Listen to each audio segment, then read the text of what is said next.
Once a year, thousands of Hindus stream to Saudati, a temple in southern India. They have come here to express their devotion to the goddess Yellamma. But Saudati is no ordinary temple, for Yellamma is the goddess of prostitution. In this temple, prostitution becomes a religion. Young girls, many of them not yet 15, are consecrated to Yellamma. They become Devadasis, love servants of the goddess, and their lives will be dedicated to prostitution. Their families believe that this sacrifice will allow them to be born into a higher caste in the next life. Before the long 5-kilometer walk to the temple, the devotees must cleanse themselves by washing in this pool.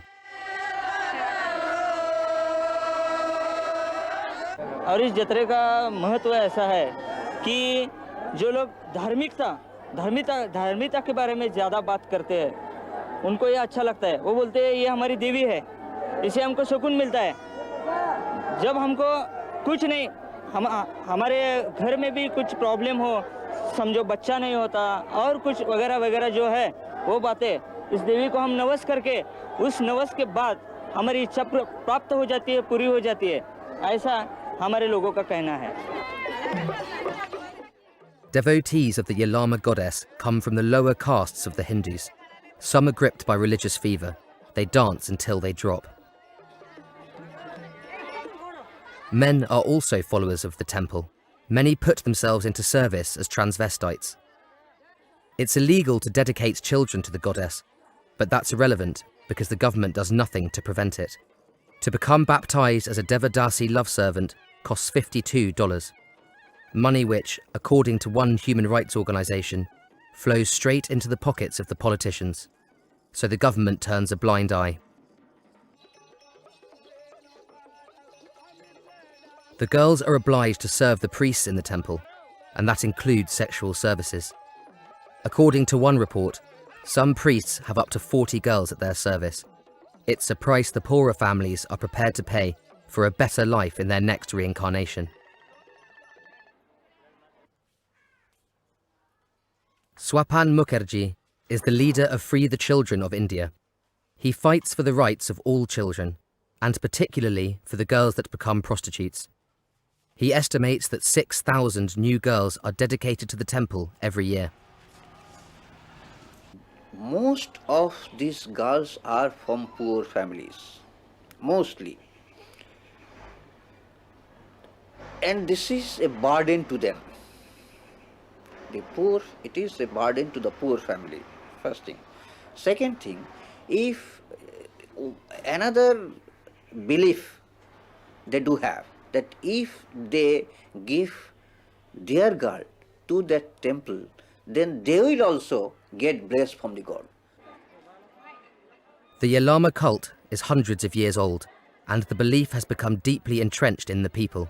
But it's more than that. For many families, it's a matter of survival. Sons are important. They will care for their parents later in life. But daughters are a financial burden. After marriage, women belong to the family of the husband. But in order for the marriage to take place, the daughter must have a dowry. Even today, many girls are killed at birth because the parents know they won't be able to raise a dowry. Despite the fact that the practice of dowries is now illegal, and that even the Yellamma cult forbids it, this tradition continues. And so many parents sacrifice their daughter to the temple as an escape route from financial difficulties. The ceremony in the temple is kept very secret. Entry to non-believers is strictly forbidden. When they are in the temples for devotion, the priest of those temples, they used to sexually harass these girls. When they are enough satisfied with this girl, then the girls are used by the pandas. Pandas are those persons who help the devotees to reach to the God to offer their pujas, praise. So this panda again use those girls. And when these girls leave from those temples, the society never accepts them. Then they are sold out in the sex market. The girls end up in the red light districts of the big Indian cities, like Calcutta. Here, sex costs as much as a bottle of beer.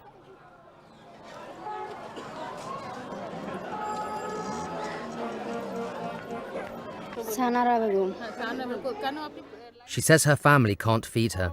Sons are more important. Now she's scared about getting infected.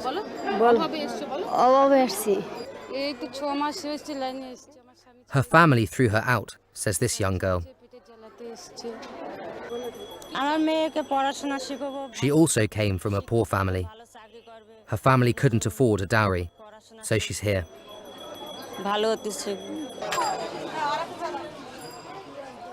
The older prostitutes look after the young girls. They've formed a group which explains to them about their rights, safe sex, and AIDS. The figures from the United Nations AIDS Organization show that India has the highest HIV infection rate in the world. Between 4 and 5 million people are infected.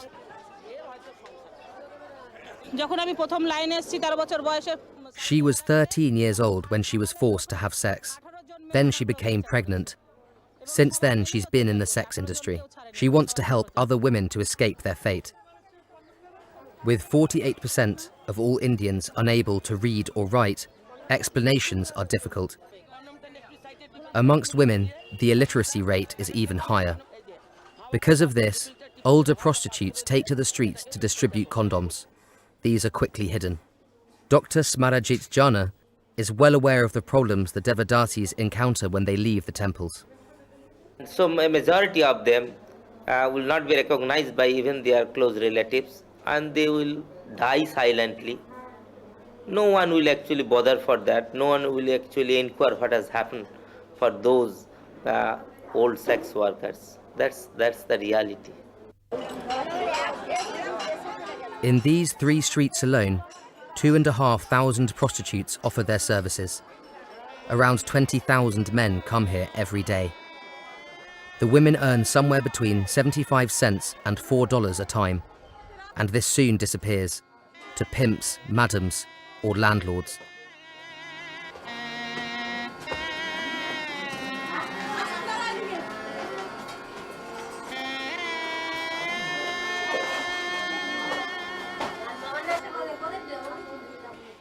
In the back courtyards, rooms are rented out by the hour. This woman rents her own bed to an average of 8 prostitutes a day. এখানে কেন কাজ করাচ্ছি? আমার স্বামী কাজ করতো আগে, চাকরি করতো এমএমসিতে। অফিসটা বন্ধ হয়ে গেছে আজ 12-13 বছর। তাহলে এবারে আমার অবস্থাটা খুবই খারাপ। যা ভাড়া অনেক পুরনো ভাড়া, 30 টাকার থেকে আরম্ভ করে লাস্ট 150 টাকা।